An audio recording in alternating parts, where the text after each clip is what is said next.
Quando a gente pensa em psicologia, o que vem à cabeça? Talvez um divã, alguém fazendo anotações. Mas e se essa imagem for só um pedacinho de um universo muito maior? Hoje, a gente vai explorar o que é de verdade a ciência por trás da mente humana. Ok, vamos começar com a polêmica. Aquela pergunta que sempre aparece em uma conversa. Psicologia é mesmo uma ciência? Olha, essa é uma pergunta e tanto. E a resposta é bem mais interessante do que um simples sim ou não.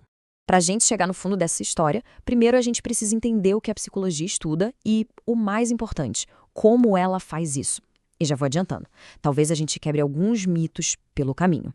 Então, pode esquecer aquela imagem do divã por um instante. O campo da psicologia é gigante, sabe? Estamos falando de como nossos olhos e ouvidos percebem o mundo, como a nossa memória funciona, o que é a consciência. Os psicólogos pesquisam tudo, desde a dinâmica dos nossos relacionamentos até o que faz a gente ter ideias novas, o que impulsiona a inovação. A variedade de temas é realmente surpreendente. E aqui, olha, aqui está o pulo do gato. O que faz uma área ser científica não são os assuntos que ela estuda, sabe? É o rigor, é o método que se usa para investigar esses assuntos. É sobre a maneira como as perguntas são feitas e como as respostas são buscadas. É isso que conta. Tá, então como é que funciona esse tal método? É exatamente aqui que a psicologia mostra sua força e o seu rigor como uma disciplina científica de verdade. O método científico na psicologia se baseia em 3 pilares. Primeiro, evidência. Qualquer afirmação precisa de dados, de coisas que a gente possa observar e medir. Segundo, justificação. Não basta dizer o que acontece, tem que explicar por quê e como. E o terceiro, que talvez seja o mais legal de todos, a refutação. Uma teoria científica tem que ser testável, ou seja, tem que ser possível provar que ela está errada. É isso que garante que o conhecimento continue sempre evoluindo. E na prática, como isso acontece? Bem, tudo começa com uma pergunta bem clara sobre o nosso comportamento ou sobre a nossa mente. Daí, os pesquisadores criam um experimento que é basicamente um plano detalhado para testar essa pergunta. E, por fim, eles coletam os dados de forma sistemática e são esses dados que vão servir como evidência. E se alguém ainda tem alguma dúvida, olha só que dado interessante. Mais de 80% dos artigos nas principais revistas de psicologia se baseiam em dados quantitativos. O que isso quer dizer? Quer dizer que a psicologia não lida só com ideias, ela fala a língua da ciência, os números. As descobertas são mostradas com estatísticas, com medições rigorosas. O mais legal é que essa mesma abordagem científica, super rigorosa, pode ser usada para olhar para dentro da própria psicologia. E quando a gente faz isso, descobre uma coisa curiosa. A psicologia, como qualquer ciência, também tem os seus pontos cegos. Por muito tempo, o foco do campo foi bem específico e, digamos, um pouco pessimista. Análises gigantescas dos próprios estudos científicos mostraram um padrão bem claro. Por décadas, a psicologia se dedicou a entender o que dá errado, os transtornos, os traumas, os estados mentais negativos. E claro, esse trabalho é fundamental, sem dúvida, mas essa é só metade da história da experiência humana, né?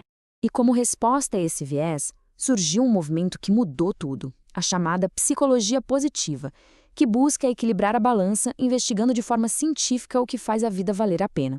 Um dos grandes focos desse movimento é a criatividade. A psicologia positiva não trata a criatividade como uma mágica, um dom que só alguns têm. Não. Ela estuda a criatividade como um processo mental que a gente pode observar, que gera algo novo e útil. A ciência hoje investiga o que acontece no cérebro quando a gente tem uma ideia genial. E como a gente pode, de fato, cultivar isso no dia a dia.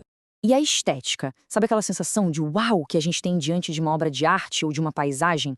A psicologia positiva leva isso para o laboratório. Ela estuda cientificamente por que achamos algo belo, investigando como a gente julga a arte e o gosto.